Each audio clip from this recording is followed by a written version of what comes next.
Hey, welcome back to the show, everybody. We had such an amazing conversation last time.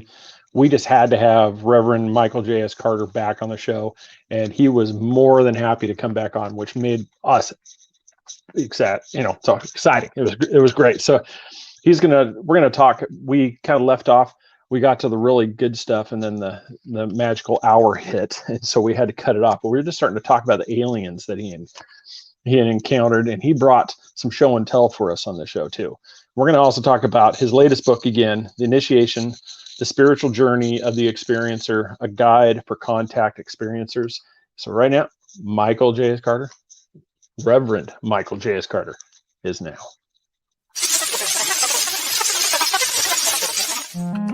Welcome to the Three Beards podcast. My name is Craig, along with Austin and Chris.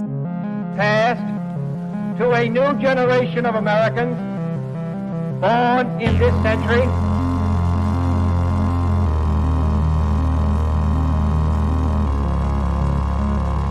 Let me out. I'm afraid that is right.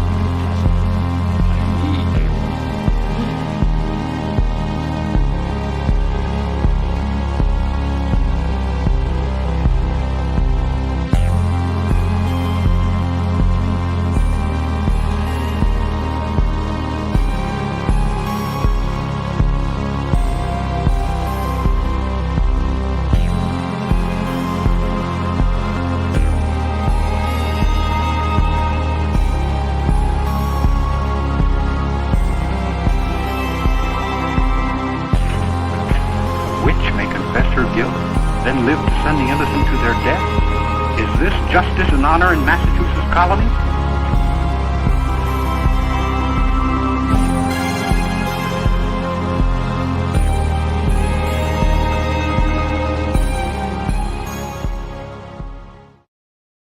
All right, so it's going to be me, and just for a little bit right here, I think Austin's going to be a little later. Chris might be joining us a little, but so before it's just going to just be me and my face on there. Let's bring on the man of the hour, Reverend Michael J.S. Carter. How are you, sir? Hey, Craig. Good to be here, man. Thanks for coming back. This was for anybody that didn't watch the first show. I mean, like I said, go back.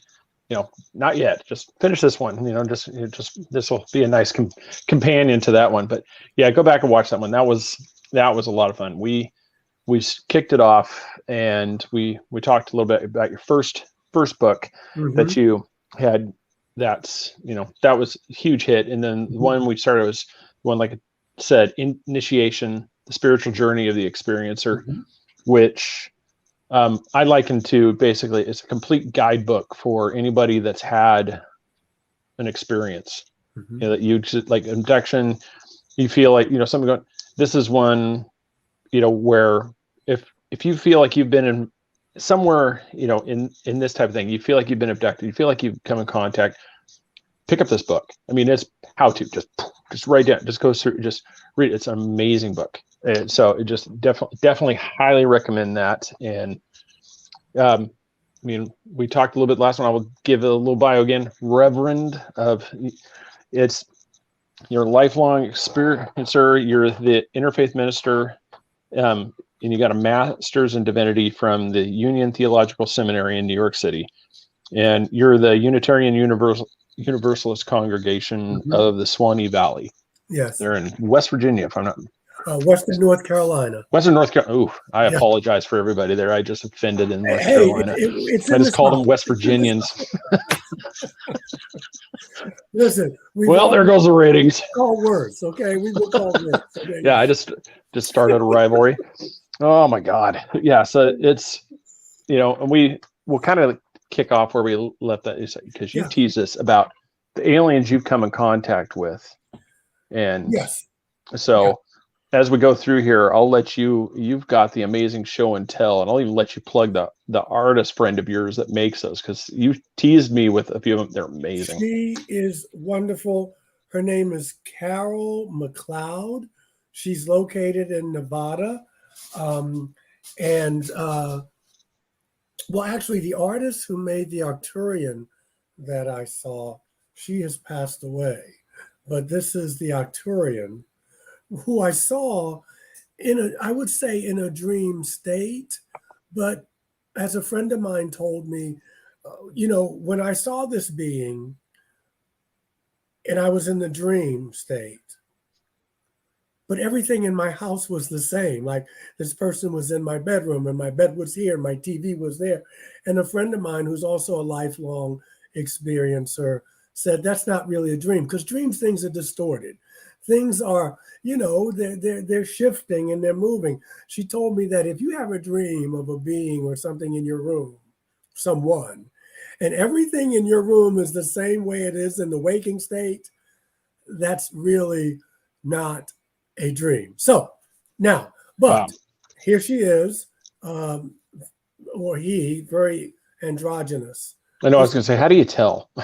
it's like you got to look under the thing. No, I don't know. Yeah. I don't want to say that on the thing. You got to look. Okay. Now, this is the person that I saw in 2019. I'll tell you the story about this. This individual was predicted to come, and we can talk about that. But they came and I met a woman.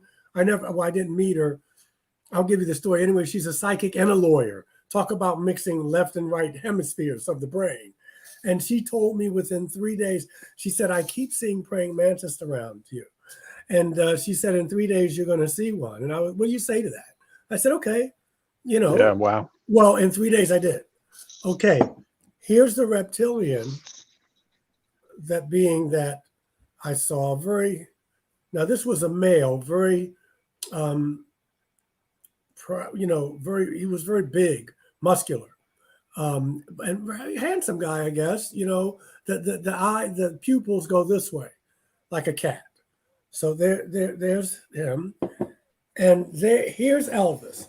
Now this is the first being that came to me, and they kept coming for a while. See his head?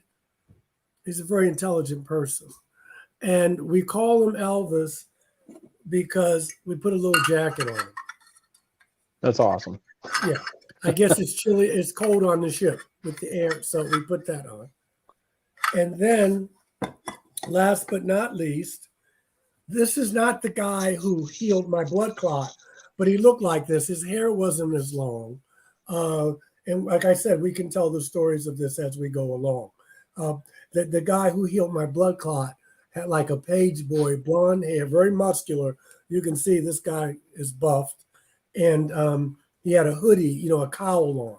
So these are the beings that I have seen. And I have more back there, but they're just, I call them the crew, and they're like the commander of a ship and all that in my mind. But these are the folks who let me see them.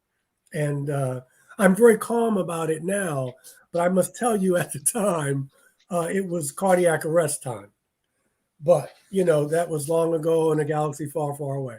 Which one, kind of playing on that one, which one do you think was the most, that you'd say had the most traumatic, effect on you, that you encountered? Okay. Now, this is my bias. The ones who did not look as humanoid.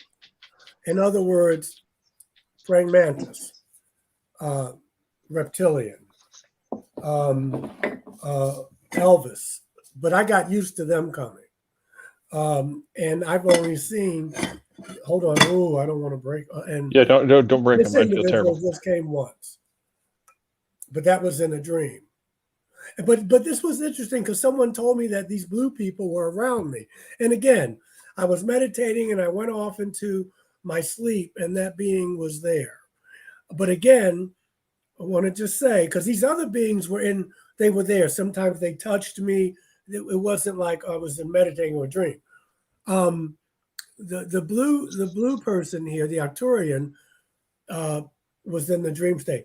The other thing I want to say about my blonde friend is that after I had my blood clot healed, the next day I was meditating because I wanted to say thank you. This was back in 2013. And this being, I had my eyes closed. It was two of them.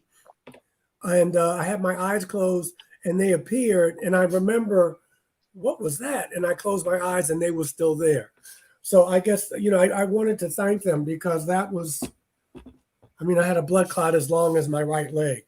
No history of blood clots. One of those, like you said, they're constantly around you.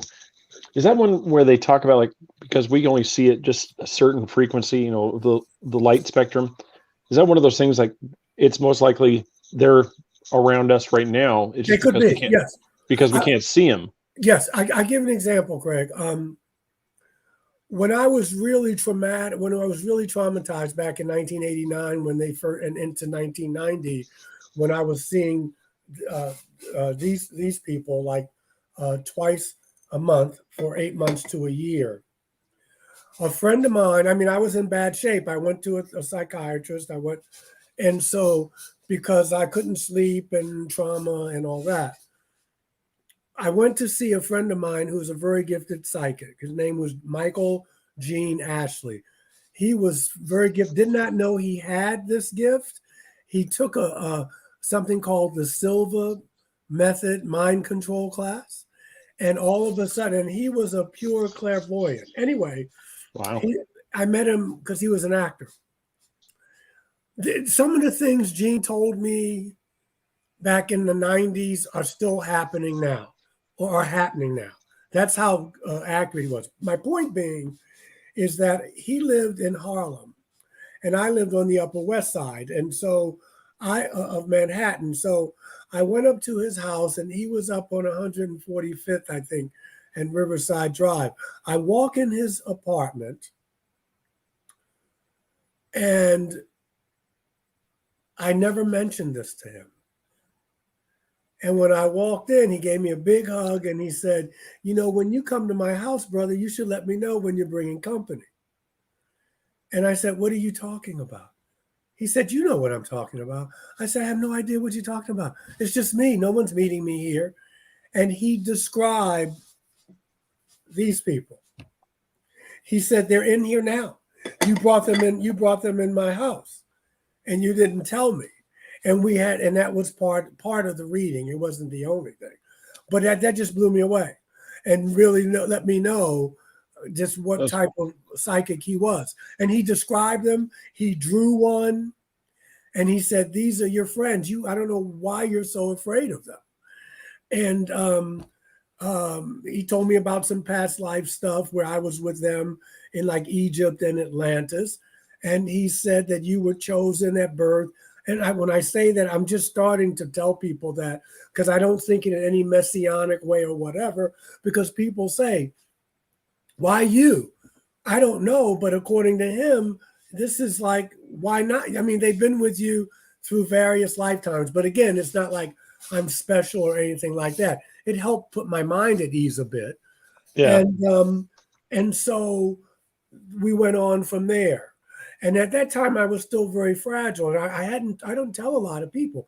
I told one person in my church, another minister, and they said, Michael, I believe you. I believe that you believe this happened to you. And they said, it's possible.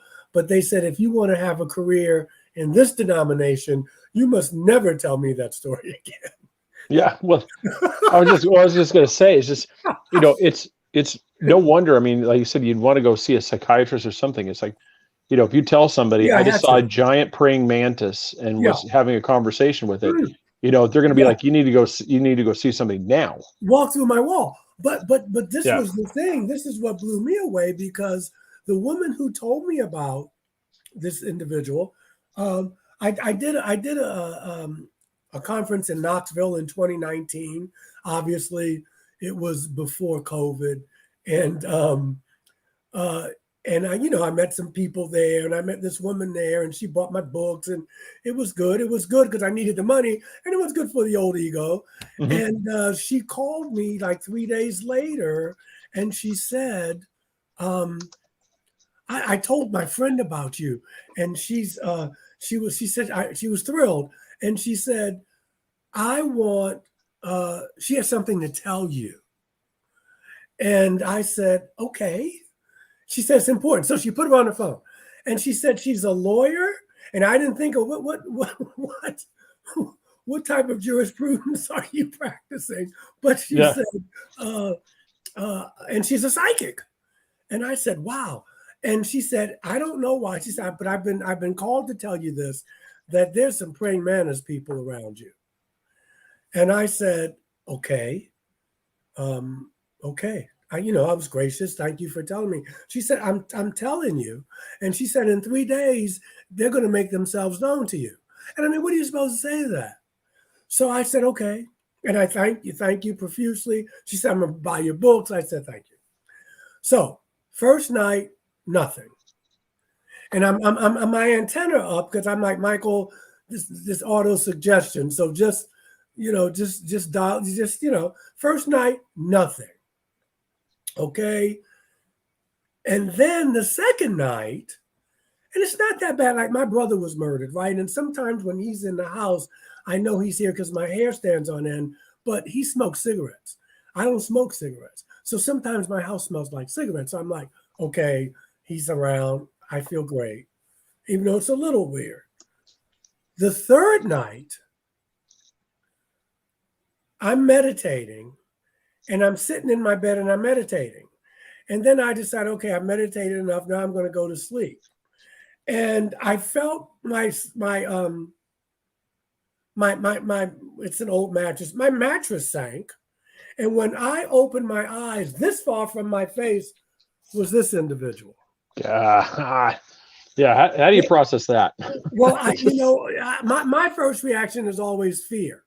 I'm trying to overcome that, but how do you overcome, So anyway, and then I was like, oh, and then it just dissolved. It's just like the molecules they all do that. The brother who, and this one I know was a man, the brother who healed the blood clot. He was like, he was here, and then his molecules just went. And of course, I'm thinking it's time to take some nitroglycerin or something, which I don't carry in the house. But again, I have humor about it and I can think about it now, but at the time it was far from funny, but I got used to it as much as one can. Yeah, I'm just picturing that. I'm like, I don't, just out of all the ones that you've shown here too, I don't know if I would have been myself, if I'd be comfortable with any of them. Just like waking up, even just the Arcturian, like you said, just standing there, that would still be like, oh my God, yeah. I mean, even that would be something that you're not expecting. But I mean, I grew up, one of my favorite shows was V. To talk to you, Mike. Just want to talk to you, Craig. After the show. Yeah, so V, if you remember V, and so that's what I'm picturing, the reptilian. Yeah, I'm picturing that type thing. Just that would be freaky if all of a sudden just peel off the mat and just you've got a reptilian there. That's not going to be something you handle. Well, now, okay. So let me keep it real with you. I still have some like I, even to this day after 20 years. I mean, I still can't sleep with the blinds open in my room. My daughter has no problem, and she's back there now. Like if I close my blinds, that's going to keep them from coming. But it's not rational. It's just the trauma of it. And again, I'm not used to it. Like they could come tonight. I'm sure I will see these folk again at some point. The thing is, though, is that my life got better. I think we talked about this a little bit on the last show. And so it's not so much that I have no fear and what have you, but they helped me. There's only one time, and we talked about it the last show, when they hurt me, and when I asked them not to, they listened. And we can go over that again if you want. But my life got better. I there was a depth that I felt. I felt like I was more intelligent, believe it or not. I can't explain that. Yes, my hair grew faster. I got by on less sleep. I started studying, energy work and stuff like that, body work. But there was, the love that I cultivated was just deep. They expedited my spiritual growth.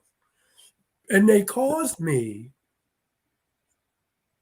to make me look at. They never said it. They never pushed me, but it made me look at other situations in my life where I let fear of the unknown or fear of risk hold me back. That's what these experiences did for me, and deepened my spirituality. But I was already on a path, and maybe that's one of the reasons they came. But so I, aside from the birth of my daughter, I would not trade these people for anything in the world. And I'm hoping that one day I will see them again, and maybe they can do something, because some people say when they see them, they do something. Maybe they'll touch them or whatever, they calm them. See, I want them to say, you know, I want them to know, you're not seeing my best self, man. Maybe you should let me know when you're coming. I don't want them to always see me. I don't want them to always, so far, that's all they see. I want them to see me when I'm like, okay. Have they all been benevolent? Like real, the ones that you've encountered? The ones I've encountered have been. Yeah.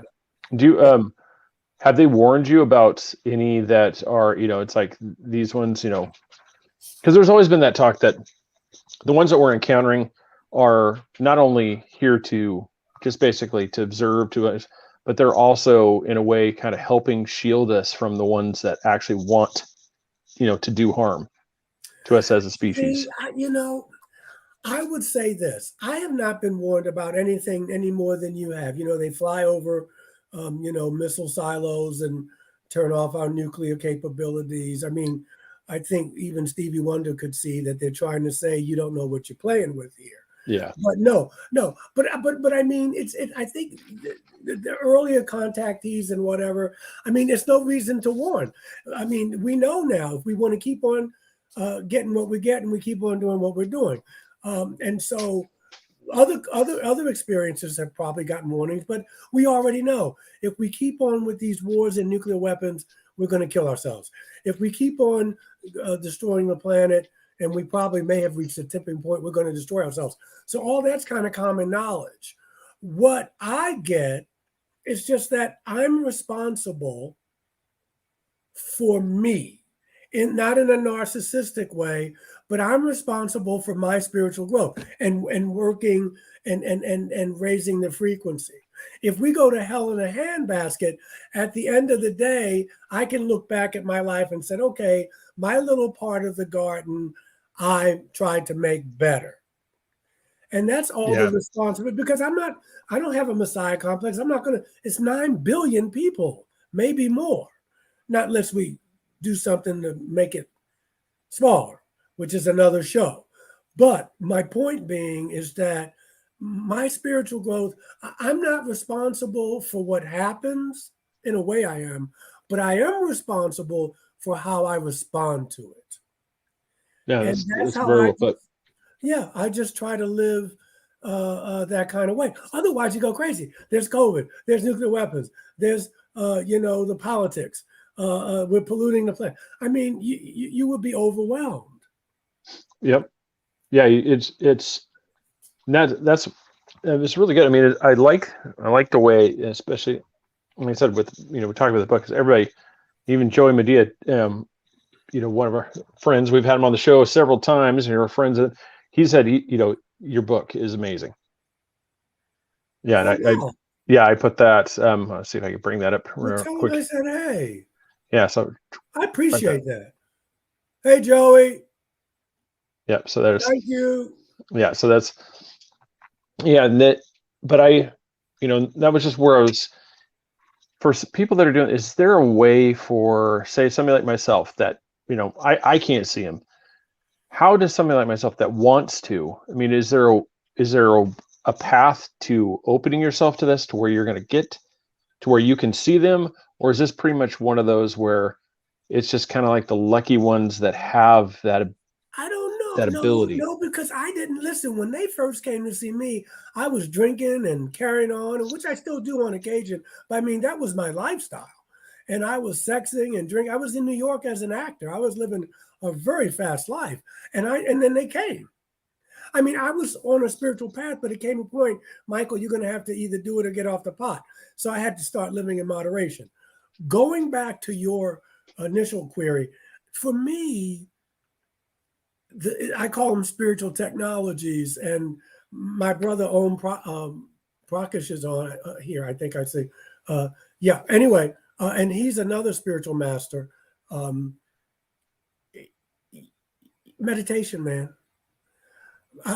Meditation, it's one of the spiritual technologies, to be still and to calm your mind. And, I've seen it happen with myself. Intuition gets stronger. I handle situations differently. It just, that's it. Spending time in nature, writing in your journal. But they're not sexy, but they're the things that work. But meditate. What's the old Zen saying? Meditate for at least 20 minutes every day, and when you're really busy, do an hour. Yeah. Yeah. Just I bastardized it, but you get my drift. And so, exactly. Yeah. And so, you just to be still. The universe opens up to the person that can be still. And you may see interdimensional beings. You may see, because this is what you have to be careful of. I know people who are very gifted psychics. They're very gifted Reiki people, tarot readers. I do. And they're good people. I'm not saying that. But that's not really spirituality. Those are some of the gifts that can come. Yeah. But that you don't want to mix that up. I know people who do Reiki that I wouldn't let them touch me. Not because they're bad people, but their life is in a shambles. Or you know what I mean? It's not the kind of energy I want. But yet they're psychic. Yet they're healers. But because everything is frequency. And you just got to think in terms of energy. So as long as you're open as long as you're open, you're opening yourself up, you protect yourself, you put yourself in the bubble, and and then that frequency will come to you. Whatever frequency you are, that's what you're going to draw most of the time, because there's some brothers and sisters who've had, sperm taken, ovum, anal probes, horrible. And you don't want to blame this like blaming somebody because you got cancer. You gave it to yourself. Some truth to that in some ways, but it's more complicated than all of that. So if you start meditating, 10 minutes a day, maybe go up, after 6 months, maybe you're doing whatever's for you, you will see things. You will see a reality that's more real than this one. Yeah, I know this is if everybody had the answer, this would just you'd be incredibly rich, you'd be on every program. But it's that age-old question that's I've always had. It's like, what is the end game from all of these abductions, from all this stuff? It's like, what is the overarching thing that they're trying to learn from this? Well, okay, yes, you're right. If I knew the answer to that, we could split the Nobel money. Yeah. For me, and remember, there's so many beings. So when you say, what do they want? Who are you talking about? You're talking about reptilians and you can't talk about, you're talking about Arcturians, you're talking about Zeta Reticuli. For me, I didn't need them to do the end game, brothers, to learn to love. The end game to life, whether you've seen them or not, or whether you've had an NDE or an OBE or whatever, the end game is to grow your soul, to learn to love, to learn to vibrate on a higher frequency, because the higher frequency always wins. And that's not personal, that's a law. And so for me, the end game, and I guess from these folk who kind of said, I want to go see this man, it has been to learn to love. I'm a more forgiving person. I'm a more authentic person. Now, someone else may tell you, no, it's something else. But that's what, for Michael J. Carter, the end game was before they came, and after they came, it enhanced it even more. I mean, why otherwise? Why show up? Why play the game? No, that's true. I mean, I as we, I was looking through these, I was just looking through some of my notes. I mean, because that's one of the, for me, it's always been, I look up to people like yourself, that's been around this for a long time, because I'm kind of new to it. I've always had that that layman's things like, yeah, I believe in aliens. You know, you can kind of see it over there. I've got the I want to believe poster on the wall. You know, just I really want to see them. But as I've been doing the show, and as I've been fortunate enough to talk to, people like yourself, and really it's really gotten me to asking more of those deeper questions of the whys. It's always been me. It's like the why. Why is this happening? Because if you have something like this, for me, the question would be like, what is the why of why Michael Carter is the one being, visited by all these people? Because then I want to know, what is it that all of these different races are seeing that I have to visit this man? And so that's what leads me to come into where I want to talk to him too, because you got to find that it. It's like there's something that listen, all of them are attracted to. Well, the thing is this. Remember, my psychic friend told me that we have a history. So this is not the first lifetime I've been with him. And I get that inquisitive mind. I mean, Nietzsche said, if you can find out the why of life, you can endure anyhow. Mm-hmm. So I get it. But what I'm saying to you is that you keep that. That's who you are, that mercurial, that curiosity, that kind of person. But just know that you got to keep your heart open too, because the longest journey you'll ever take is from here to here. Yes. It's the longest journey you'll ever take. And so sometimes the why, it can get in the way. Because once you can learn to live in mystery, like one thing I pride myself on, I was on, George Noory last week, and, I've been doing a whole thing trying to sell this book, but I don't mind saying I don't know, because when I don't know, that leaves me open to possibilities, and I don't have to know everything. And so in the West, I got to know, I got to take the mystery out. I don't know why they come. If Gene hadn't told me that, and maybe I would never know. But the point is, they're here. And you got to remember, right? It's not a competition. In our society, every celebrity culture. So it can get to be, well, I've had these experiences and you haven't. So therefore, I'm kind of special. I'm not special. I'm getting ready to go into my third marriage. Okay. I'm trying to pay my rent. Okay. I'm kind of living kind of paycheck to paycheck, not complaining about that, trying to shift that with my consciousness, but I got to get up tomorrow and go to work. I'm trying to get a daughter through college. So, Yep. Who was it? Was it Emerson who said, you don't want to be so heavenly minded that you're no earthly good. And so what you want to do is just hit that meditation, man. And then we'll talk again and hopefully, in a couple of months, and you'll see how it changes, because you may see some beings that don't need, there are folk out here who don't need a ship. Okay. There are folk out here, they just pop up. Okay. Yeah. So it's so much life out there. It's like you can walk into you go into a bar and it's like the bar on Star Wars, or it's Quark's bar on Deep Space Nine. There's so much diversity there. But and I would say this, man, when you meditate, state your intention.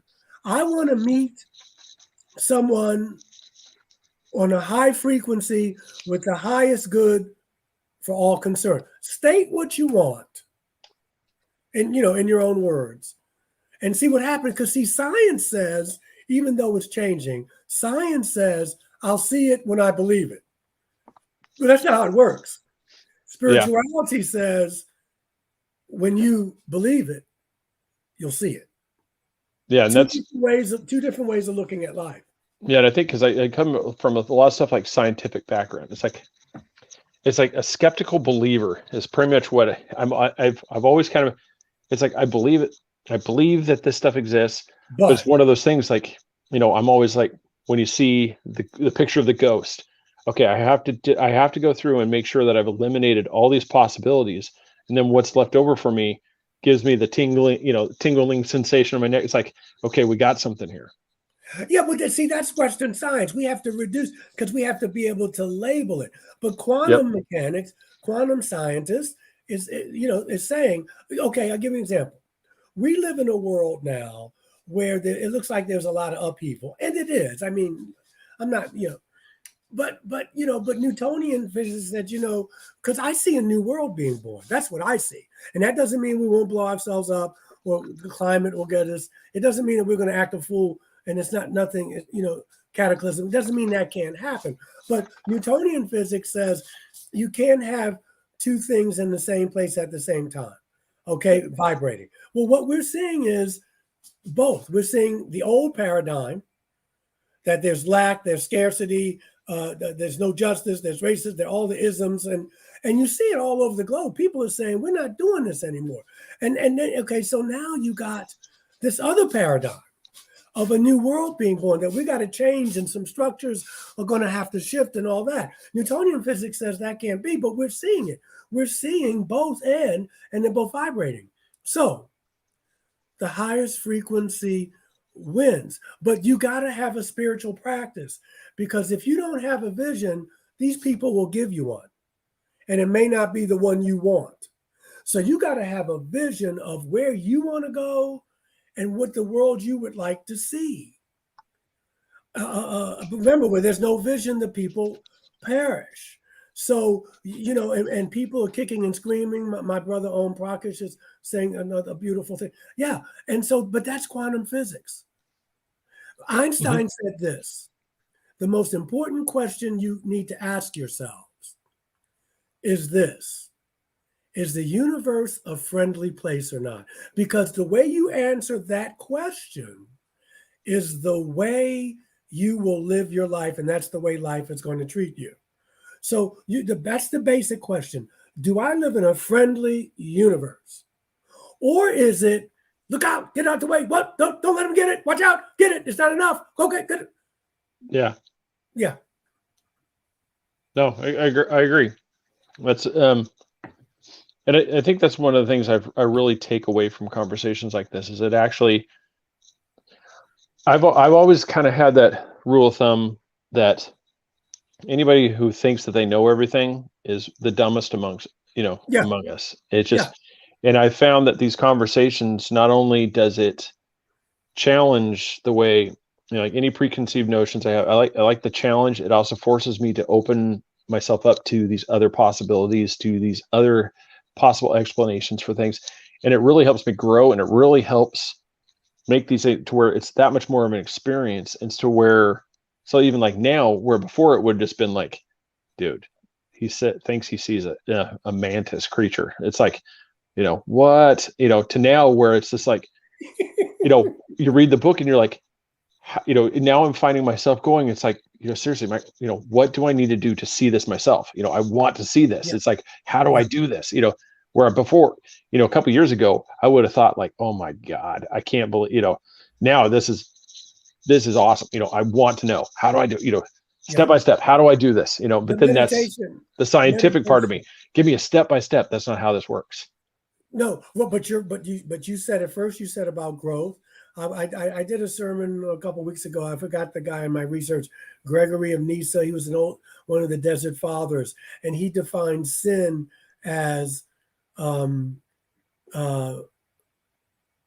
refusal to keep growing. I love that definition. I mean, yes, it means falling short in the Greek. Got it.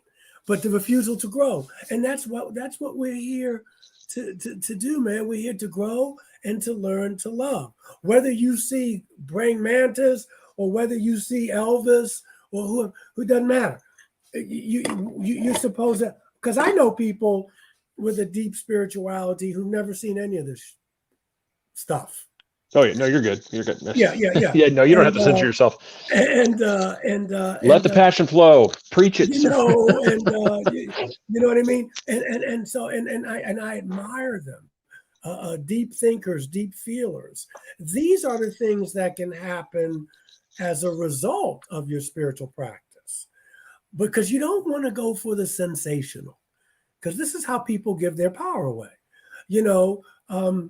because you know, you got to look at the way people live their lives. I can tell you, I've seen every being in the you know, in the cosmos, which I have not. But you know, I'm a minister, right? I'm a healer. So that may be true, but you're going to say, I'm going to see how he lives his life. That's going to tell me more about these brothers and sisters than what beings they've seen. Yes. No, I can't agree more. I mean, one of these days we're going to do a show on like the mega churches, because I have an absolute disdain for the mega church pastors. Yes. Because I can't agree with what you just said more. It's like, it's not about what you say, it's about what you're doing, how you live your life. Yeah. That's means what to me. Yeshua said, right? By their fruit you shall know them. I mean, he wasn't the only one who said that, but I know what you believe by how you treat me and how you treat the planet. I know people who last night were in Bible. What's tonight? What's tonight? Thursday. Yeah. So last night, Bible study. Tomorrow they'll be at the mosque. I mean, Friday they'll be at the mosque for prayers, and you know, they'll be in the temple for Shabbos. And some of them are the most hateful people you could ever come around. But on the outside, they're doing the right thing. Yeah. You know? But like Jesus said, it's the inside of the cup that needs to be clean, not the outside. Yeah, it's, you know, I have to be careful. It's like, not just because you have wealth doesn't mean you're not religious. But it's like, we go to some of these passages when you're standing up in, basically you're wearing the equivalent of $20,000 worth of clothing, jewelry, stuff, and you're talking about how you need to give to the poor.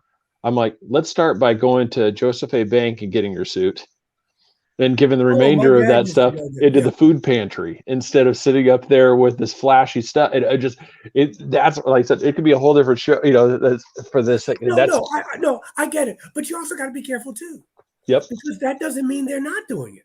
Exactly. That doesn't mean just because I got on a $10,000 suit, you don't know what I'm doing with my money. So It's always there to keep you honest, because otherwise that's called judgment. Yep. And there's some strong words in all genuine religion, because I do it. If you open up the dictionary and see judgment, you'll see me going, yeah, it's my picture. I really know how to do that. But I mean, we'd all have to raise our hands to that. I really know how to do that. So, you know, but yeah, I get what you're saying, because a lot of these folk aren't, you know, I mean, how much money do you need? I mean, some of these people could die and reincarnate and come back and still not spend all their money. So it is, how much do you need? So I'm feeling you. Yeah, and I agree with you. Just exactly. That's when, you know, it's like you said, it's not about bragging, but I mean, I can still remember the first trip we did to Washington, D.C. I was a little kid, and we came across a couple of guys that were on a Subway grate to keep warm.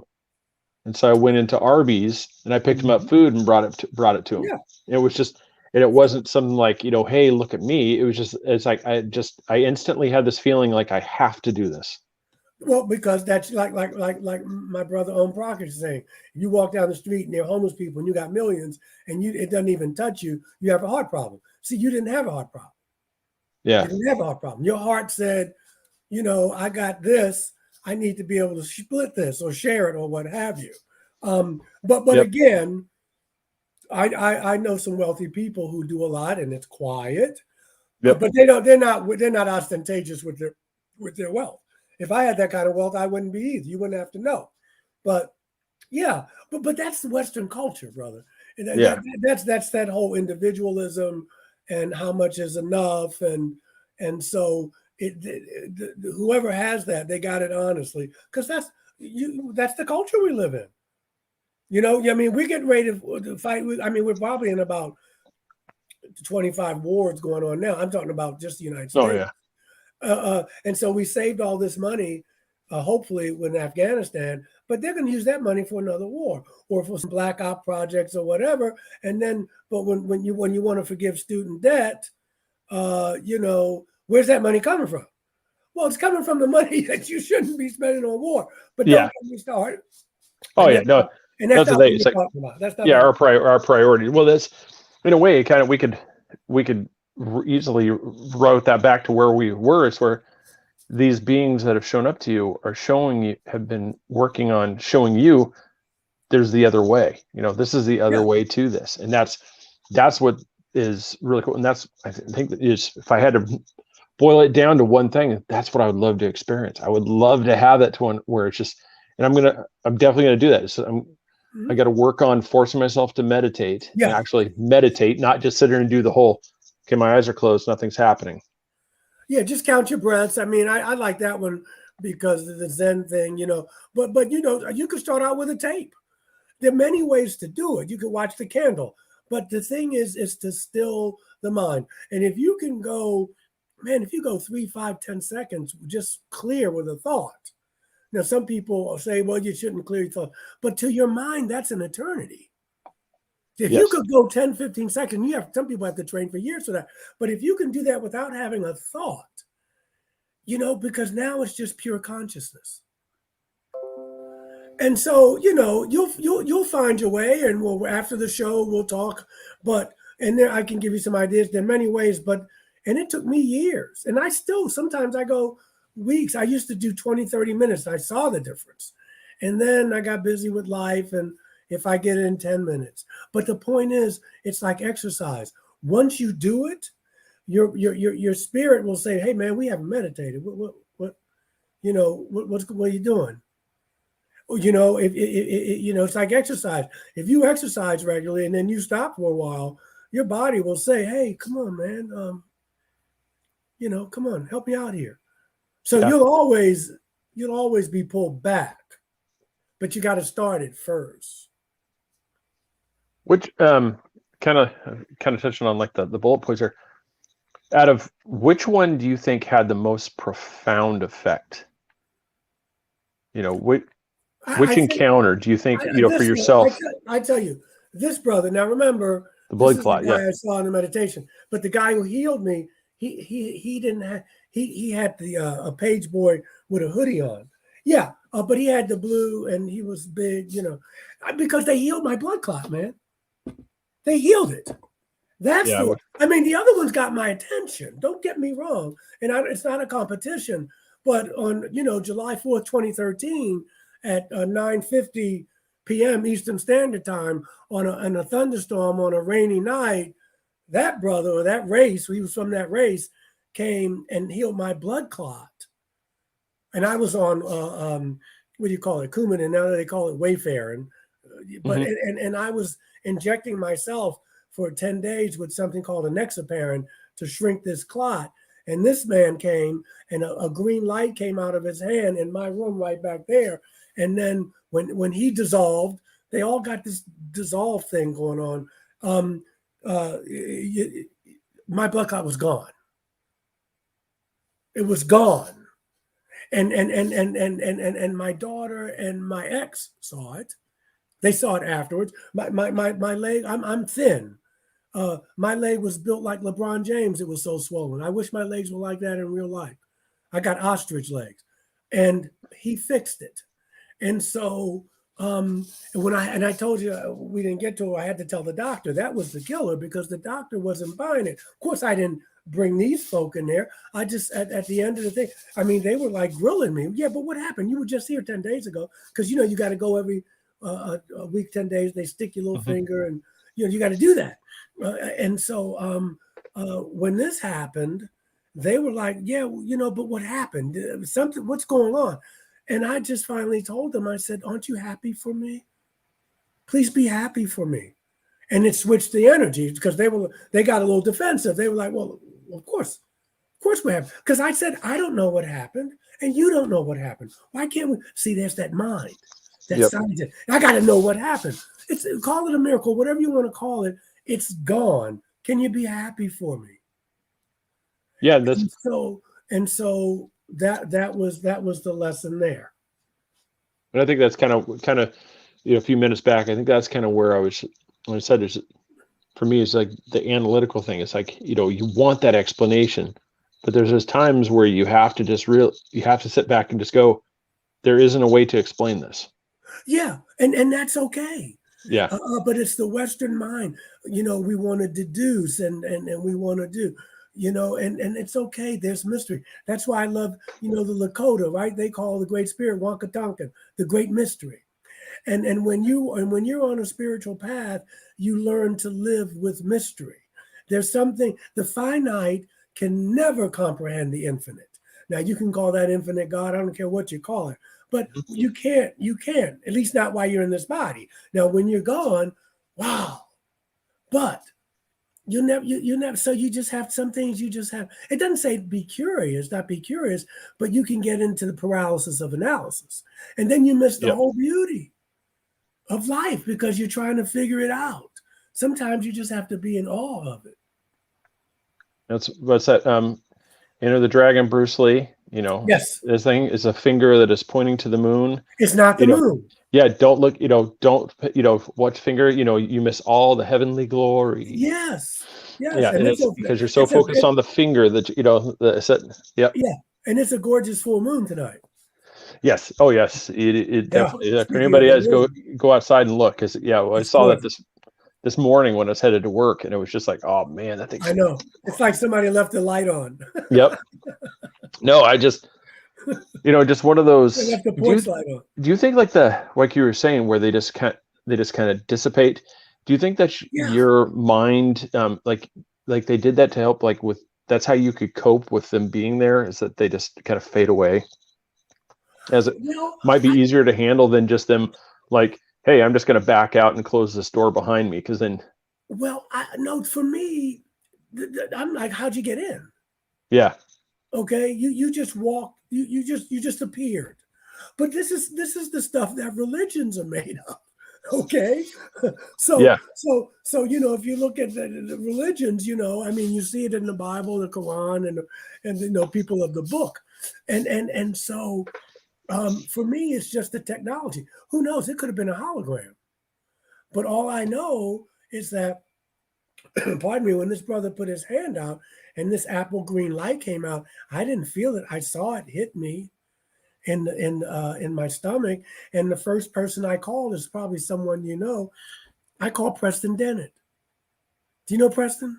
I don't. You may want to have him on your show. He's a wonderful man. He's written several books, but he's written 2 books on UFO healings.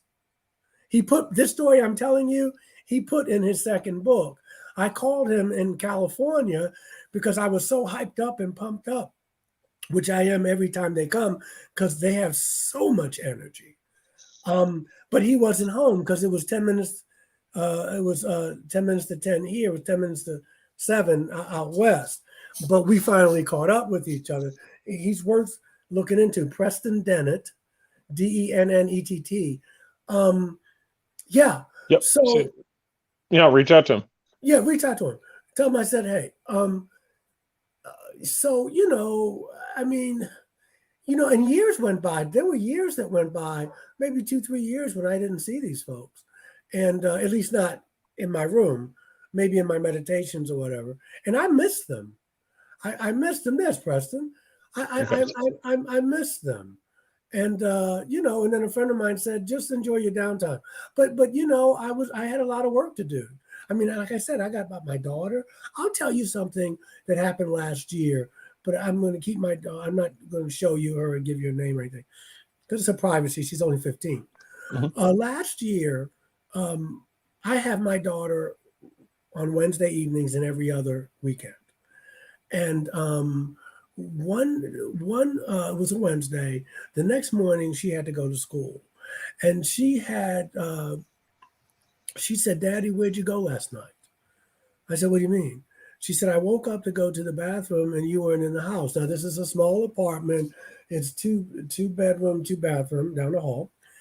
And I said, I would never do that. She said, I got up at about 3:15, which is usually around when my experiences happen. And she said, I looked in the bedroom, I looked in here. She said, I didn't see you. Your bed, your blankets were pulled back. And she said there was a light from the full moon. There was a light in the house. She said it was a light in here. She said it was the full moon. And I had to say, baby, there was no full moon. There was no full moon that night. So I have no recollection. I have no recollection of not being here. And she wouldn't lie about anything like that. And she said, there was a light in your room and there was a light in the apartment. She said, I thought it was the full moon. But she said, Daddy, you were not in this apartment.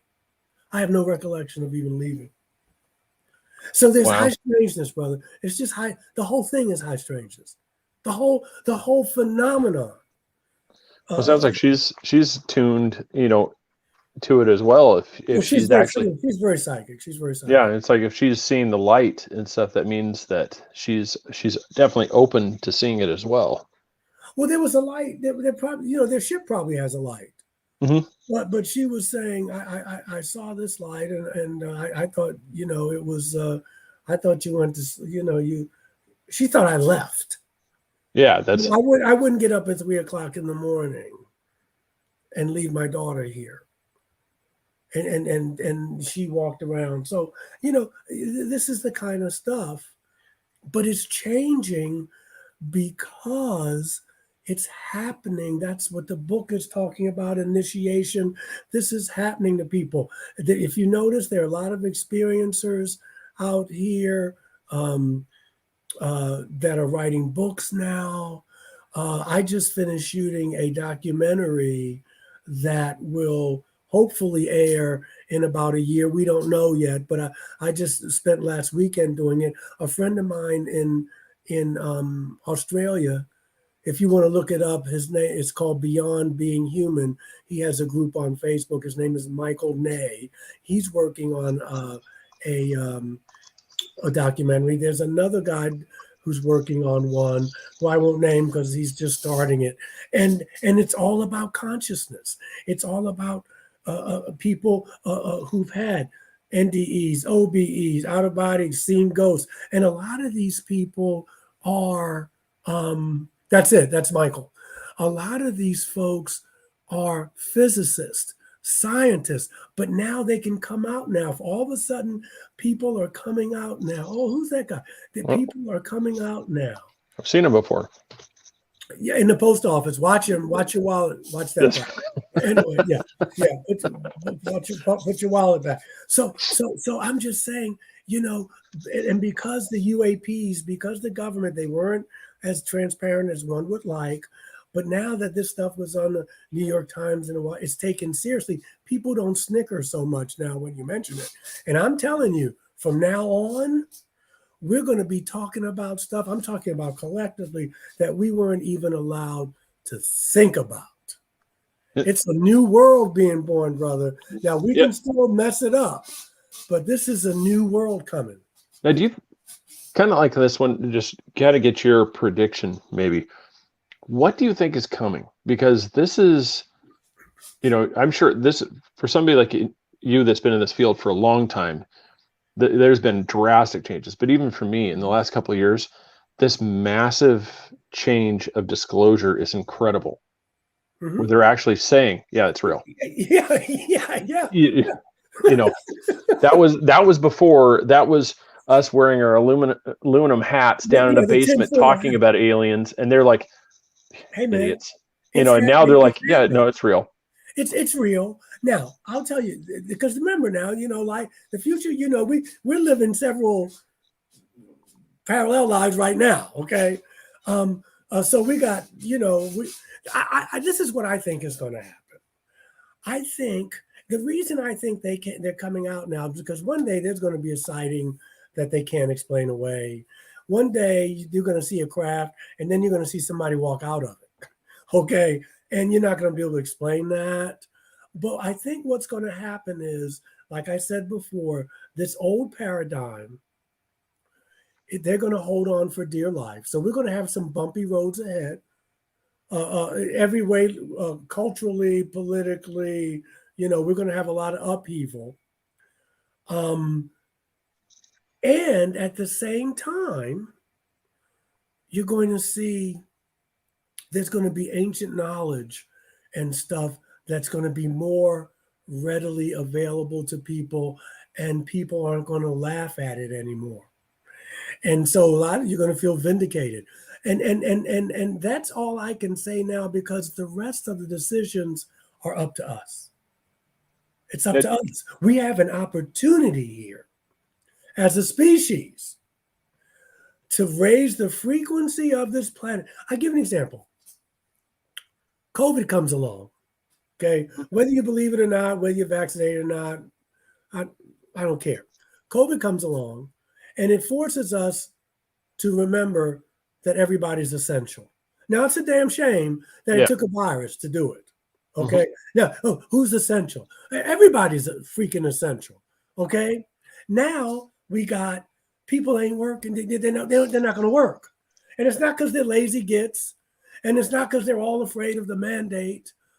People are saying, I can't live like this. I can't support myself like this. You've got to start treating me as a sentient being. And what's going to come of that is when they start hiring people now, they're going to have to raise the ante. They're going to have to start giving you some benefits. They're going to start giving you a little health care, start giving you a little money. But we have to, unfortunately, we got to go through this stuff before we can get to that stuff, because the old paradigm knows. And like I said at the beginning of the show, brother, the highest frequency always wins. And that's not personal. That's a law. Yep. Love, no, I agree. Love the frequency. You're not going to lose with that. Now, it may take a minute, but the highest frequency always wins. Yeah, I agree. Yeah, no, that was the whole question. Like that one is just, I was just curious if you thought that something was discovered, or because there's a camp that they've seen something in a telescope, that's inevitable. It's going to be discovered, or that there's already been a discovery made here on the Earth that's going to be released, and that they've got to start getting out ahead of it. Well, I mean, I know. I don't know if that's going to be that sensational. I mean, they've known this for years, man. Mm-hmm. They've known that they were going to have to do this years ago. I mean, Eric von Braun, when he was working, he said before he died, the Nazi who came here and started the space program, worked with Hitler. He said, at first, they're going to tell us that at first it's going to be the Russians. Then it's going to be the Middle East. Then it's going to be China. Carol Chosen, you can Google her. And he said the last card is going to be the alien card. And they're going to be telling us that those are our enemies and we need to unite. Now, he said this back in the 70s. So these folks have been thinking about this since at least that long. They knew one day that this was going to come out. So they're trying to get in front of it. But this guy told us, how did he know back in the 70s? I may have had Werner von Braun. Thank you, Sakor. Another talented psychic like there, Sakor Arbuckle. Anyway, my point being, he knew this back then. I may have the sequence wrong, but yeah, we were told it was the Russians. Then we were told it was the Middle East, and then we're told now we want to fight China. Why we leave China alone? Nobody stays on top forever. You know what I mean? But we got to fight. We got to keep the old paradigm. That paradigm doesn't work anymore. Yeah, exactly. And then the last card is going to be, yeah, they do exist, but these folks are up to no good. We got to get the Space Force out there, man. We got to get a Star Wars. We got to get a Space Force out there. These people are crazy. So because you got to have an enemy. Because when you go to Congress every year, they're not just going to give out the money. You got to say, well, what am I giving it to you for? Yep. Yeah. Well, that's, you just said it too. Space Force. Yeah. I think as much as everybody mocked then President Trump when he created this thing, I think that was part of the disclosure. I think this was just like, there is something here. We have to get out in front of this. We have to have this thing, to deal with this. And then this is just yet another piece of the way that they were going. This is here. This is a way we, like you said, this is a setup. I think everything from the tic tac to everything, is their setup for how this is a great, this enemy that's going to attack us, and we have to be prepared. Because I got to get your fear. See, I need you to be afraid so I can control you. You know what I mean? You got to be afraid. But see, this is what I'm saying. Man, this Space Force has probably been around since the 60s or 70s. They're just telling. When my dad worked for telecommunications, he's retired now, my stepdad. They had the internet. They had internet back in the 60s and 70s. The military did. Mhm. We're just getting it. So the Space Force, they probably got, I mean, I don't know, but man, they probably been up there. They probably have a little colony somewhere where there's a little bar or something, a little, a barracks or something. I mean, man, we would probably pass out if we knew, because how do you stay the greatest country in the world? You want to be a superpower. How do you do that? You keep other people from becoming superpowers. It's a dirty business, brother. Oh, yes. It's a dirty business. That's why we need more people like yourself, that's spreading around the other side. It's like, it doesn't have to be about conquest. It doesn't have to be being right. It just has to be love each other, do the right thing. At least try. I mean, because love is a verb. Because we could all love each other right now at 7 after 8 where I live, and the same Ku Kluxers would be out there. The same, you got, what does that love look like? So you want to put love in action, and that's how you raise the frequency. Which brings me to something where I told you about beyond being human, because I know our time is running out. On December 16th, we're going to have a fundraiser. I'm going to be the host with another sister, Shanae Wayland. Hope I'm saying that right, like Shanae O'Connor. Anyway, and it's going to be, you'll see it on Facebook, and Kathleen Martin's going to be there. It's going to be some heavy hitters there. Whitley Strieber's going to be there. Kind of a who's who in ufology. Mm-hmm. And it's like the Jerry Lewis telethon. But we're raising money for the homeless. So we can get That's awesome. Talk about far out, but we're also going to be putting that love into action. So some brothers and sisters here can get some food for the holiday. So I just wanted to plug that. Oh yeah, please. I know you interviewed Kathleen. Who else? Mm-hmm. I know Whitley's on. Kathleen's on. Mary Roswell. And she's over in Australia. I would like to at some point. Like Whitley. I mean, that would be an awesome interview. Like I said, I'd love to. So it's December Communion's 16th. One of my favorite movies. Yeah. December 16th. Oh, Whitley's a gentleman and a scholar. He's the one who gave me that blurb for my book. The best. I mean, he was being overly kind. The best book written on the topic, but I'll take it, Whitley. Yeah, that's right. But anyway, go beyond being human, and you'll get the info. It's December 16th. Starts at 4. I'm on the East Coast, but it goes through the night, so you can just tune in. They'll be on, and there you go. That's awesome. Now, is there anything? Obviously, everybody. I'm going to put it up here on the screen. Everybody needs to go check you out at your website, and that's. Oh yeah. Come. Yeah. The book is on Amazon. All the books on Amazon, Barnes and Nobles, some select bookstores, but I don't know where. But yeah, Michael J.S. Carter. And that's the website. Initiation. Yeah, go to the website. Send me an email, michaeljscarter@gmail.com. I will get back to you. Or you can go to my website. These are the books. They're all on spirituality and healing and UFOs and religion, and there it is. The one we've been talking about right here, the initiation. Yeah, that's the newest one. Yep, I got the larger picture of it right there. So yeah, that's the one where basically, if you feel like you've had an experience, so get this book. Yeah. Or know someone, or your loved one did. Check it out. Definitely pick up this book, because that's. And Mark just had want to shout out to Mark Eddy. Yep. There he goes. Amazing. He's a good brother. And if it wasn't for him, I can't tell you. Well, if it wasn't for him, I wouldn't have had the privilege of being able to talk with you a couple of times. Well, that goes both ways, brother. He has looked out for me. Well, you flatter me very much with that compliment. I appreciate. I feel like it goes both ways. He's been knowing me since Ancient Alien days.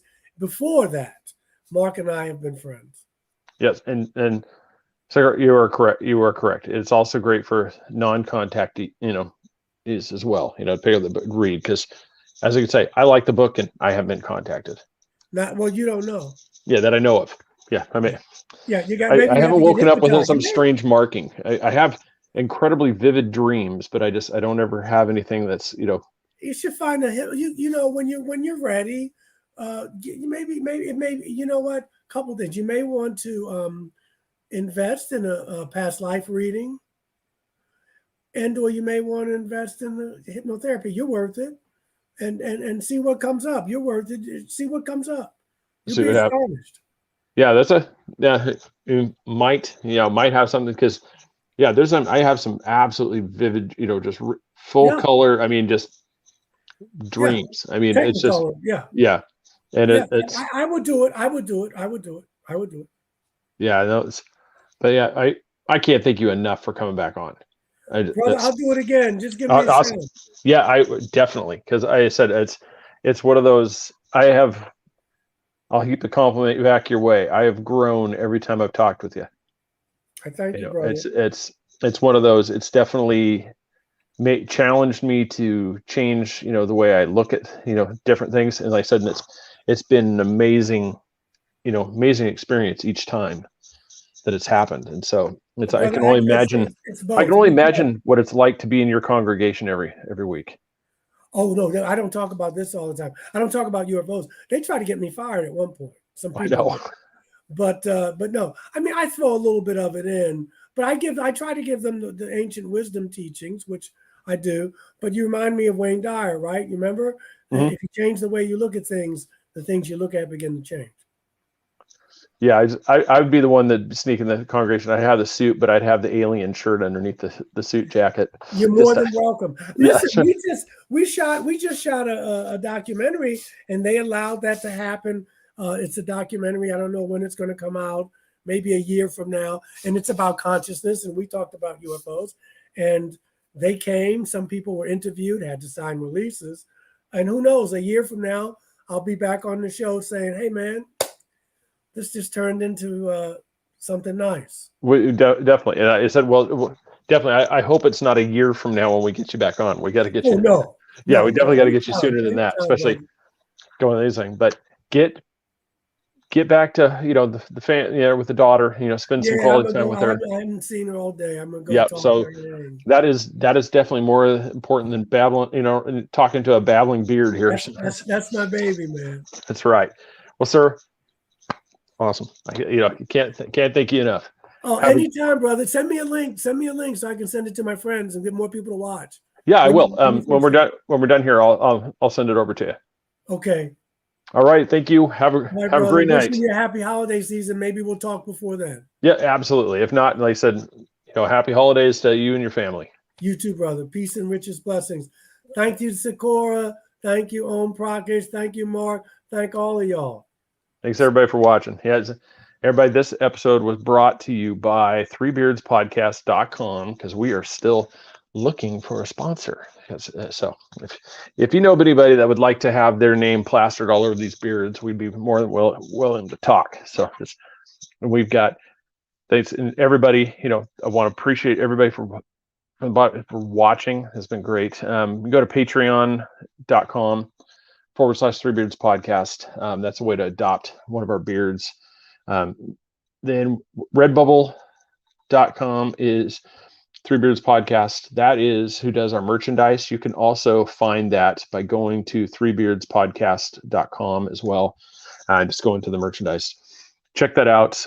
This show is rebroadcast every Thursday night at 10 p.m. on courtesy of Patriot Radio. Download the Xeno Radio app. And that's brought to you by J&J Beard Company, who runs that. Thank you for putting us on there. I appreciate that very much. Everybody, thank you for watching. This has been a lot of fun. Like I said, hopefully we'll have everybody back on for the next show, but everybody had some stuff going on. So everybody, thanks again. Have a good night. No second show tonight. We'll be back next week, where we're going to be talking astrology for the first show. And then we're going to be talking about the Halloween tradition with Varla Ventura. So astrology with Chassis, and then we got Varla Ventura for Halloween. So that's going to be exciting. So everybody, good night.